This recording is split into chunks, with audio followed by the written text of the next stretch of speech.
Trea Landon, how you doing, buddy? Man, I can't complain. How you doing? I'm doing fantastic. I wish I was where you are eating that biscuit. Yeah. Well, I ain't got to eat it yet because I'm trying to drive and talk, but I'm gonna be munching on it here in just a minute. I hear you, brother. Well, I'll try not to keep you too long so don't let it get cold. Hey, ain't nothing worse than a cold McDonald's biscuit. Yeah. All right, brother. Well, so again, welcome to the Freight Train Podcast. This is episode 19. Starting the new year off right because I have been a fan of your music ever since you put out your self-titled EP, and just wanted to just see what's behind Trea Landon. Like, where'd you come from? Is kind Well, of thank you, man. Yeah. For starters, I appreciate that. So I guess long story short is, I came from Georgia, southeast Georgia, where down near Statesboro, a little town called Claxton. It's the fruitcake capital of the world. Yep, that is right. Not many people know that. Nonetheless, I actually come from a little community within Claxton called Daisy's. Population of probably about 129 now, I guess. Damn. But yeah, I moved to Nashville about 3 years ago. Close to it, damn near. I think June will be 3 years exactly. And man, the honest truth of it is, I came up here on a whim, just like everybody else, man, and right place, right time. And I feel like everything happens for a reason, And I prayed for a long time before I came up here, and I think I had a reason to be here. But aside from that, it's right place, right time, cause I got lucky, man. I moved up here, and it didn't take but a couple weeks, and I got a little bit of attention and from a heavy songwriter, Davidson, and thankfully he heard me and thought I had something to offer the country music world, and I've been with him ever since, man. Since about 4 weeks of me living here, I've been with him, and so I haven't. You hear all kind of stories, man, of about people having to live in their cars and do all these crazy jobs to just to make ends meet, and I'm just very thankful and grateful that I didn't have to, for whatever reason. I don't know why my life is any different than anybody else's, or why the man upstairs chose Trea Landon to be doing it, but for some odd reason I was very blessed with when I moved here. So that's really all I got to say about it. I mean, as far as the music part of it, the music comes from real life experience. I mean, I don't write anything that never happened. I don't go in a room and just ponder up an idea and chase it. I mean, anything we write is the real deal, and you can ask any of my co-writers that, man. That's just how we roll up in there. That's awesome. I mean, I think that's the only way to be, because the country music fan base is known for being able to spot something genuine. And if it's not genuine, it doesn't come from a real place, I don't think they pay attention to it very long. They don't give it the longevity that somebody like yourself, who's coming and writing from a true place and things that actually happen to them. They're not gonna keep you around very long if they don't think it's real. So. Oh, for sure. But so I wanted to touch on that a little bit. You mentioned Dallas Davidson, who's 1/3 of the Peach Pickers, who are tremendously successful in the songwriting realm, and individually as well. But so tell us a little bit. How did that come about? Like, you said you got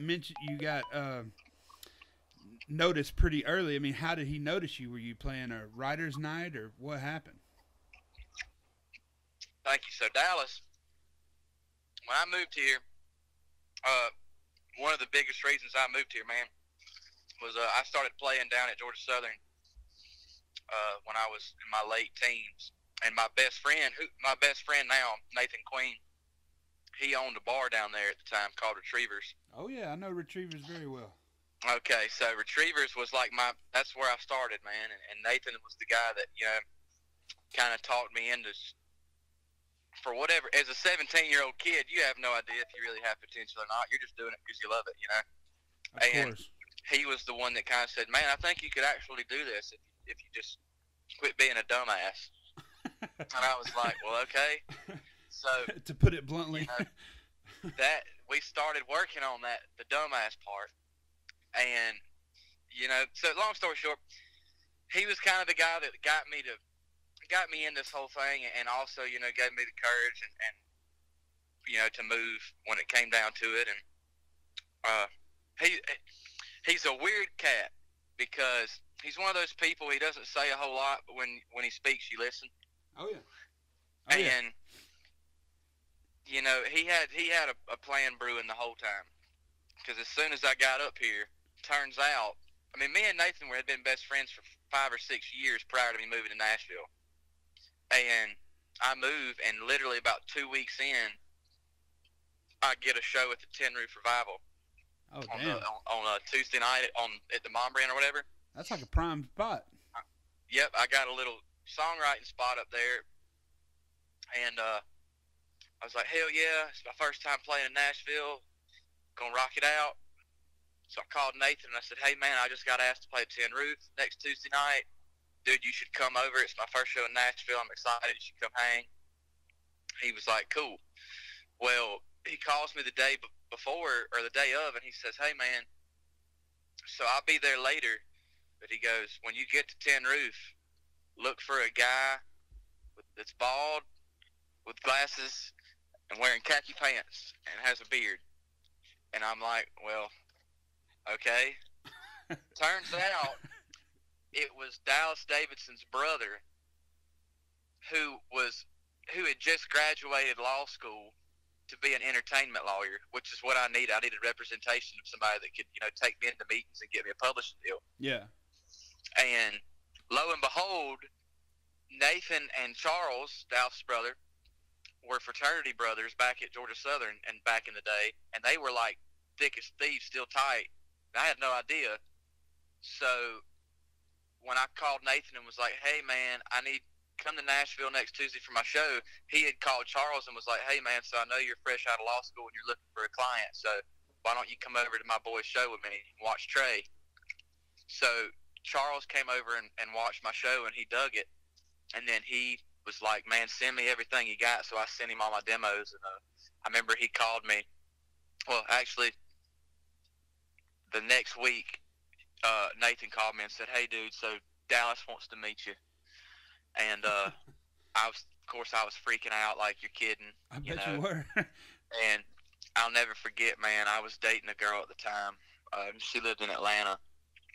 And I'll never forget, at that point in my life, I didn't have a roommate, and I was brand new to town. I didn't know anybody at all. And I mean, it was borderline miserable because I was scared. And not only did I not know what to do, but I didn't have anybody for comfort. I had nothing. I mean, I had people I could call that were 8 hours away, but that was it. Yeah. And it was a good time, man. And I remember I got so homesick one time about 2 or 3 weeks in that I was like, man, until I find a roommate and can like have somebody to talk to all the time. Like I'm just going to go back to Georgia on my free time. So I was in Atlanta one night, my girlfriend's house, and I woke up the next morning.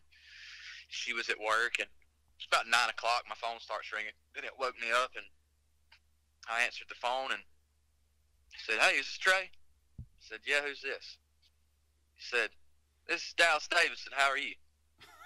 Holy shit, man. I said, well, I'm a hell of a lot better now. Yeah. And he was like, man, I just want to tell you I love your stuff. My brother played me all your stuff, and, man, I would love to meet you. And I said, well, will you tell me when and where? He said, can you do it? Can you meet me tomorrow? I said, well, I'm in Atlanta right now, but I'll be packing my shit later, and I'll be heading up there. And I met Dallas the next morning, and, I mean, we hung out with each other for 2 hours, and he offered me a deal. So, and I think he's one of the best people I've ever met.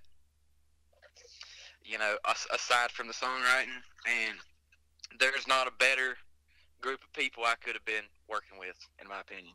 Just all the way around, you know. I hear you, brother. That's a hell of a story.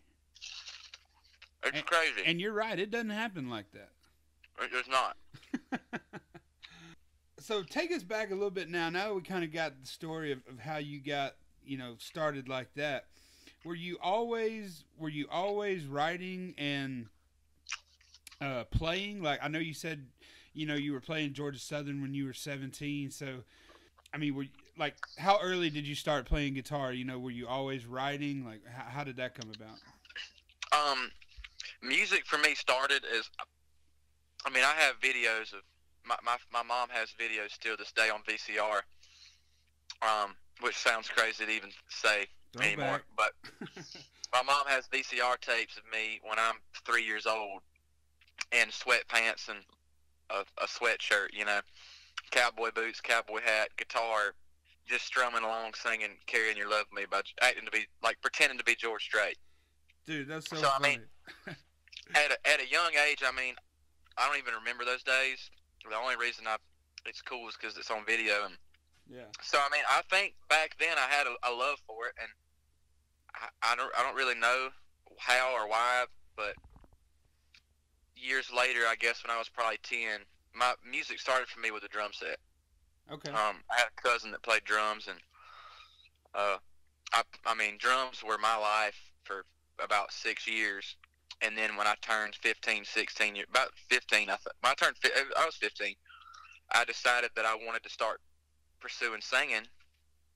And then I realized, you know, I wasn't going to be a drummer and a singer. Yeah. You know. No Phil Collins action. It's kind of hard. And so I went and bought a guitar I remember I bought my first guitar from one of my good friends, Ryan Dasher, for $60. And it was a Samick, Greg Bennett Samick guitar. And I remember I bought that guitar, and my granddaddy showed me how to play it. Okay. When I was 15, and from there on out, that's when I kind of started writing. But it was not anything. I was writing to be cool. It was not because I enjoyed it or I knew what I was doing. I wouldn't say that I actually started writing and actually can half-ass say I thought I knew what I was doing until I was probably 18. Okay.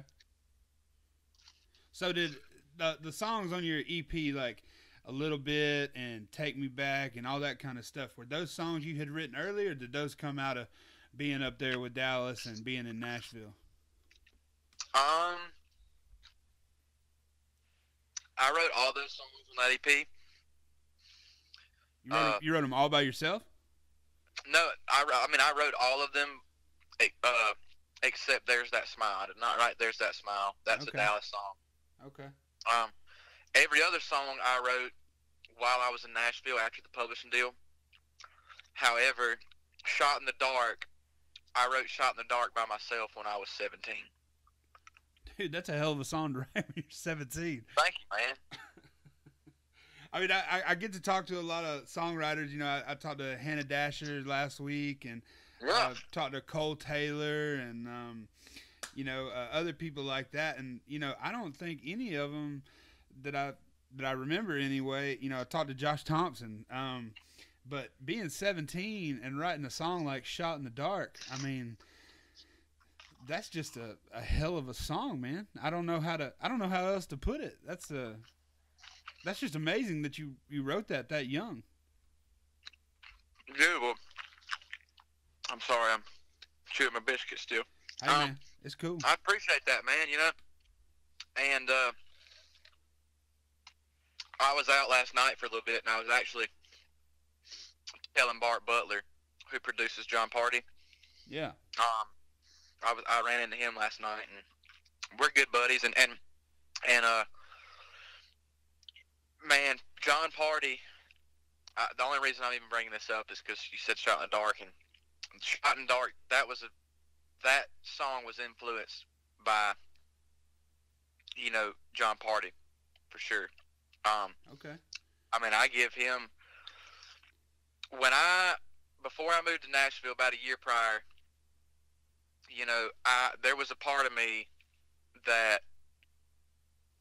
almost didn't want to do it because I didn't feel like it wasn't what I wanted to do, because music at that point was turning to more towards the pop side, which is fine. Like, I don't like people can nowadays we have platforms to where you can go find whatever you want to listen to. Exactly. Yeah. So, it's at the touch of a button. I mean, you can go listen to whoever you want to when you want to for free. Yeah.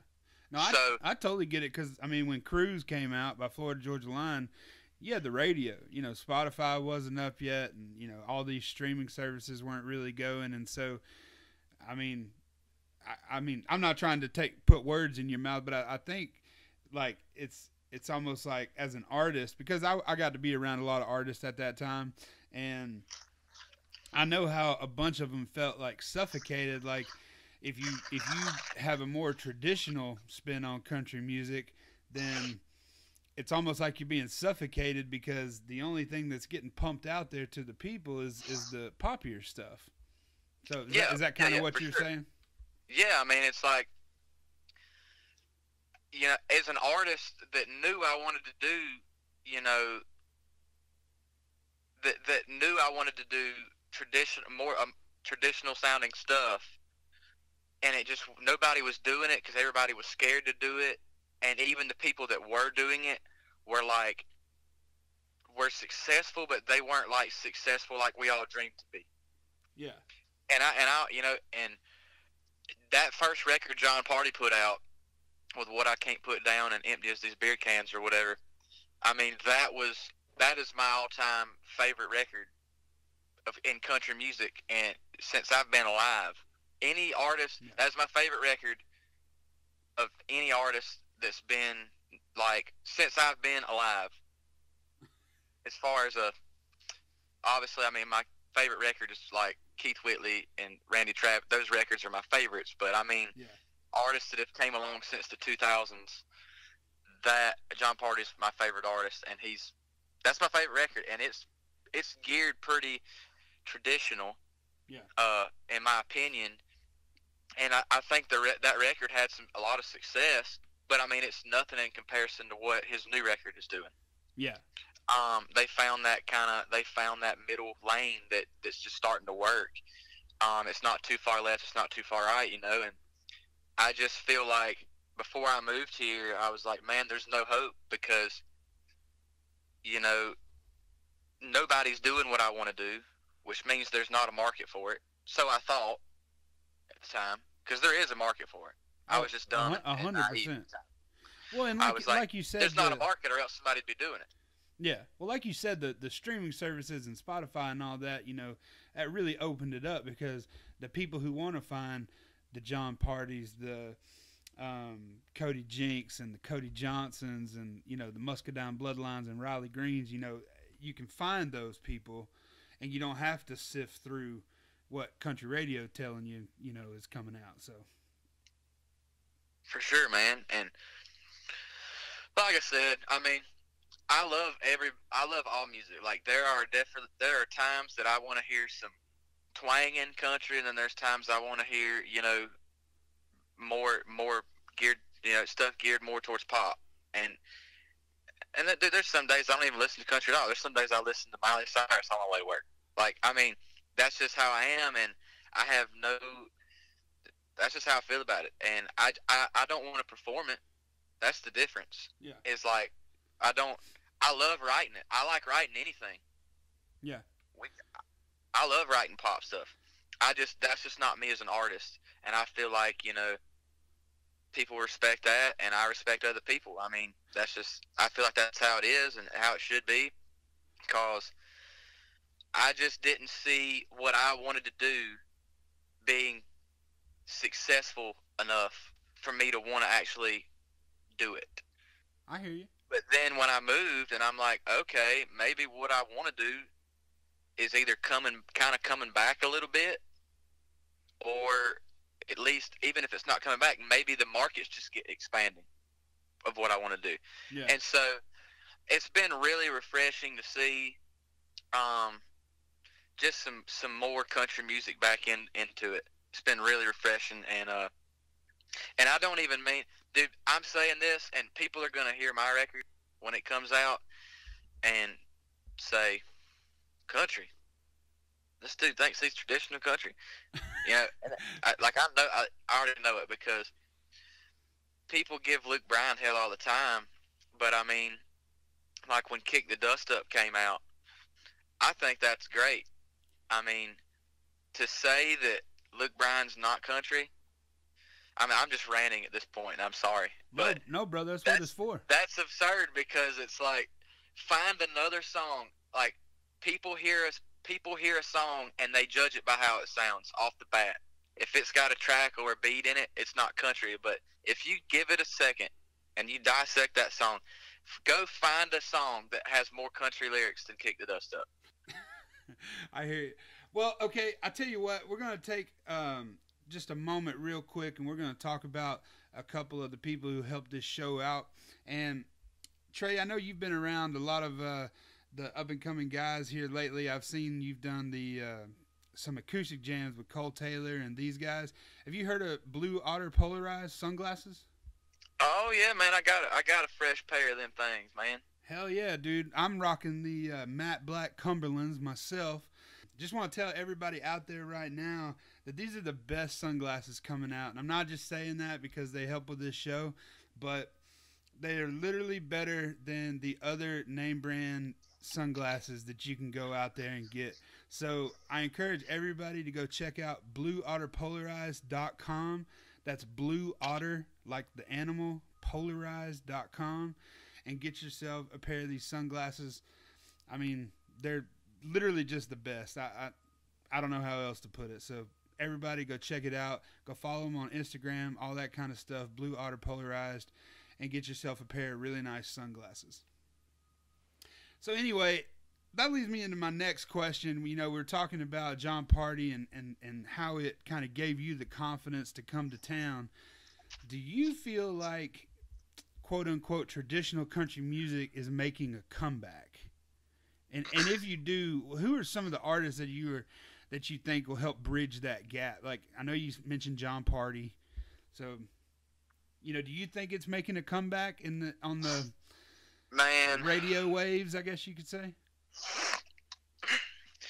I feel like everybody has an opinion on it. Every one of them's different.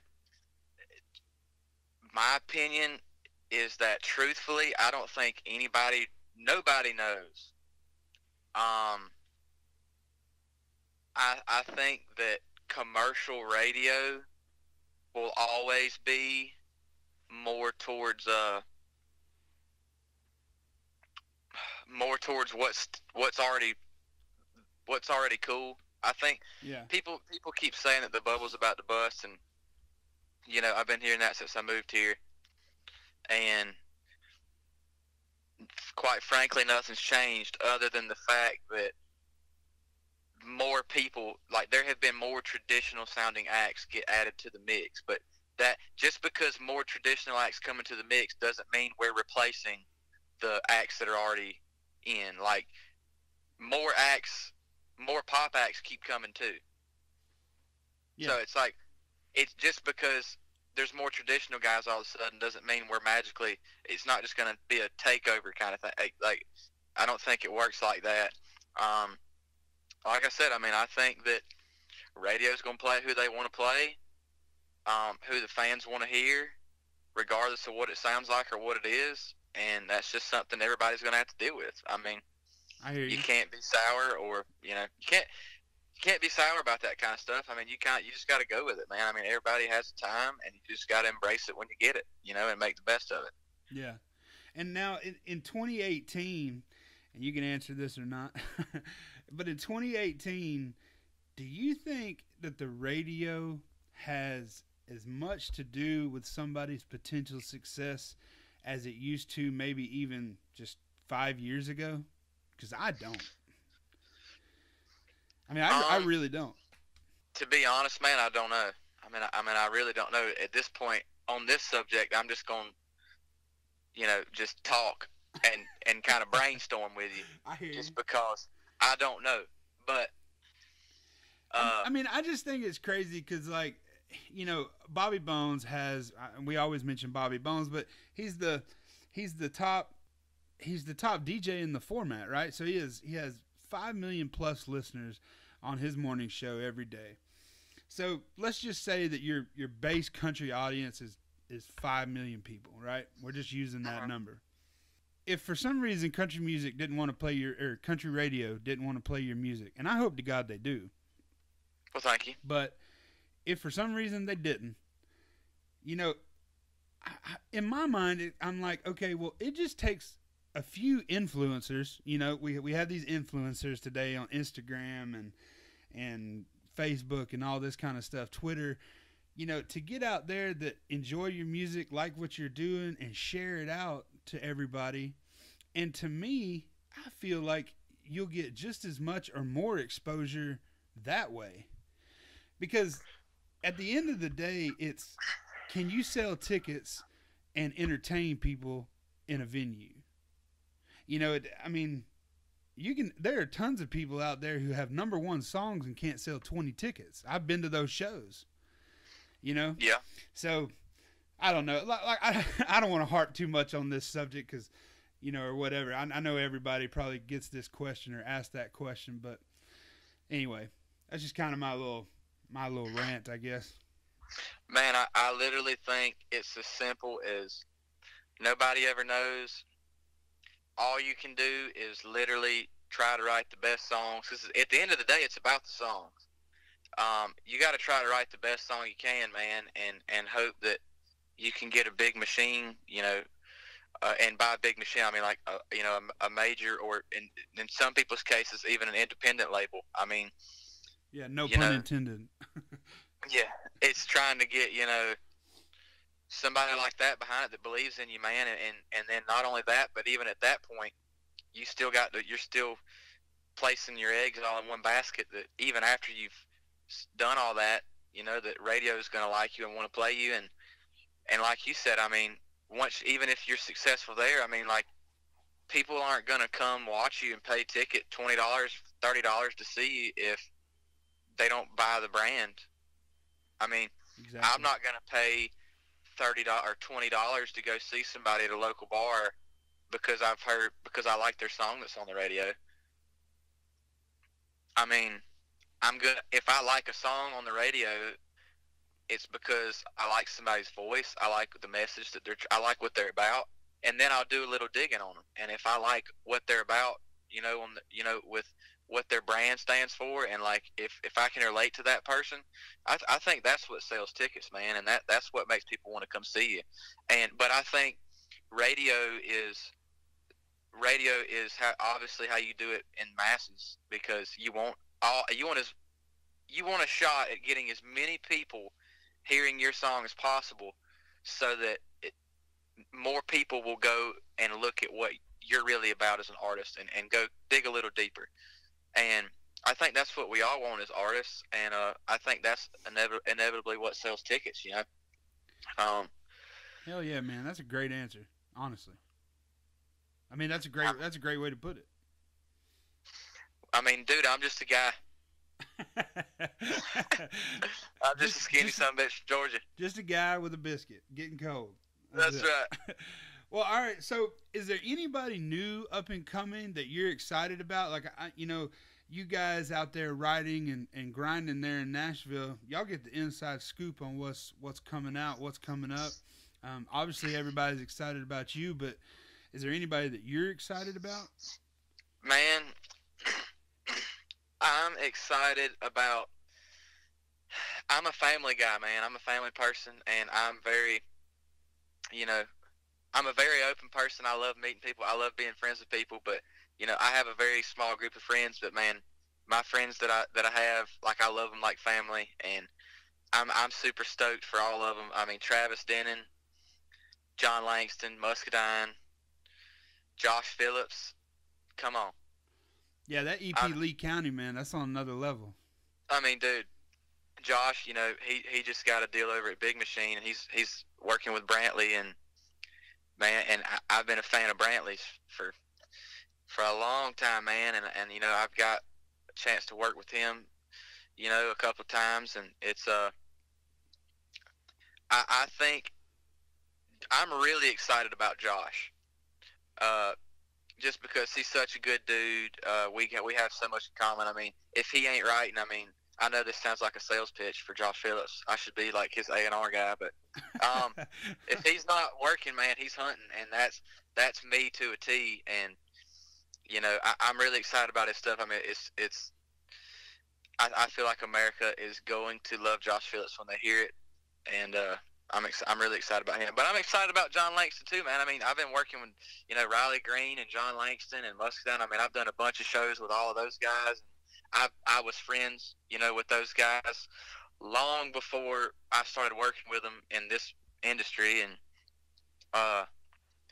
I'm excited for everybody, man. We got a cool generation that's about to kind of try to come up and fill some shoes, and you know, I'm pulling for everybody, and I know they're pulling for me too, and that's what makes it work, man. That's what makes it fun, you know. Well, hell yeah, man. I'm excited about all those guys too, and got one more little plug here. I want to talk about my friends over at Kings Creek Apparel. Guys, you've probably seen this hat in the Luke Combs video for When It Rains, It Pours. If you've ever wondered what that little duck is on his hat, it's Kings Creek Apparel.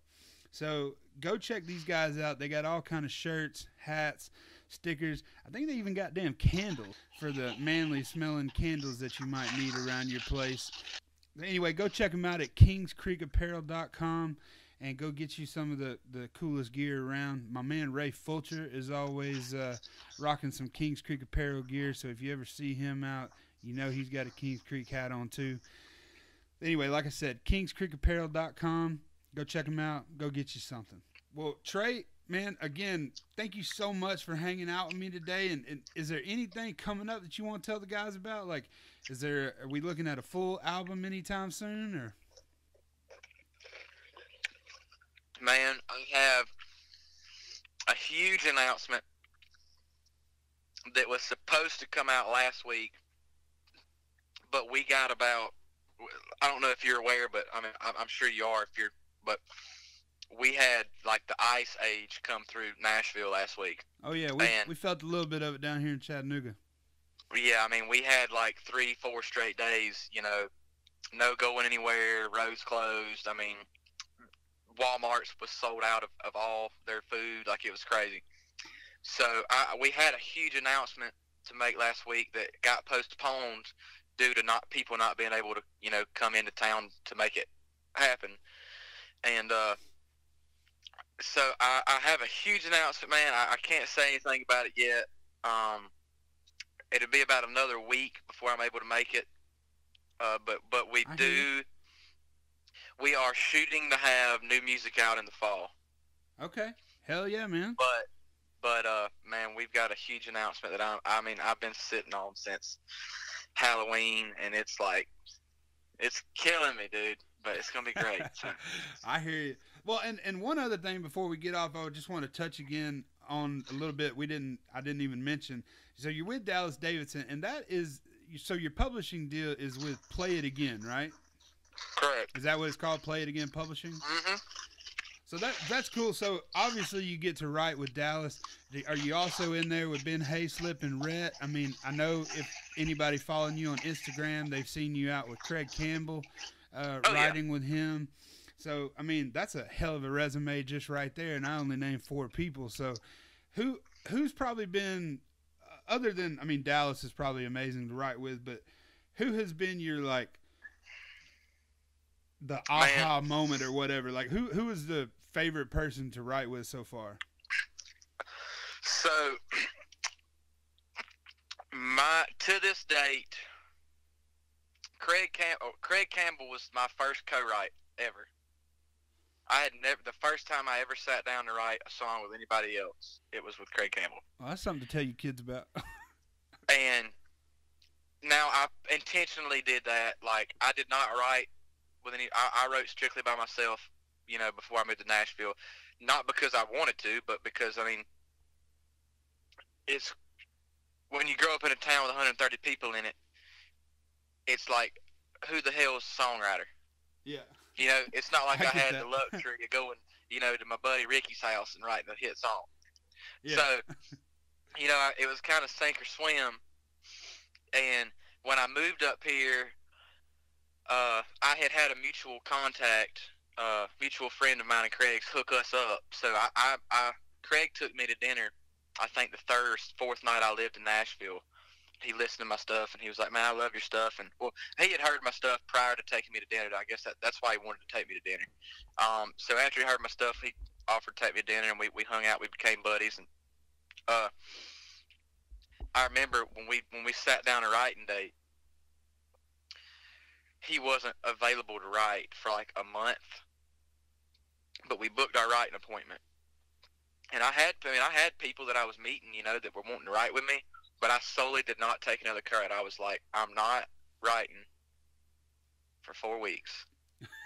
Until you can write with Craig. Until I write with Craig, because I want to be able to honestly say Craig was my first co-write. And that's what I did. So I didn't write for, I think it was like 3 weeks. I didn't write the whole time I was there, and I wrote with Craig. And I don't even think we got like a verse of a song. So it was like not even a good day. But I'm a huge fan of Craig. We've written several great songs since then. I'm super excited about him. He's got some big stuff about to happen in his world.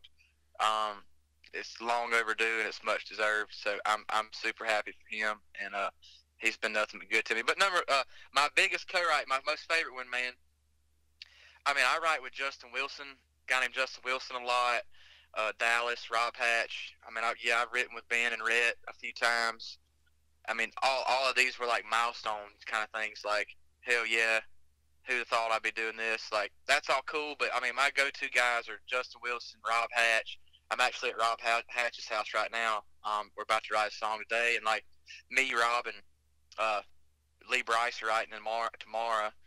So I mean, that's something I'm looking forward to. My biggest write that I've had, the first one that pops out, I wrote a song 2 months ago with David Lee Murphy, and that was the coolest thing I think I've ever done. I bet, dude. David Lee Murphy, a little dust on the bottle.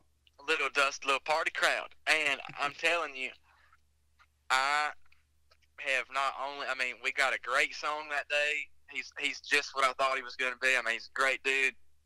He's a legend. He's one of my role models. I mean, to be able to work with him was a complete honor and something I've wanted to do. So I got to check it off my bucket list.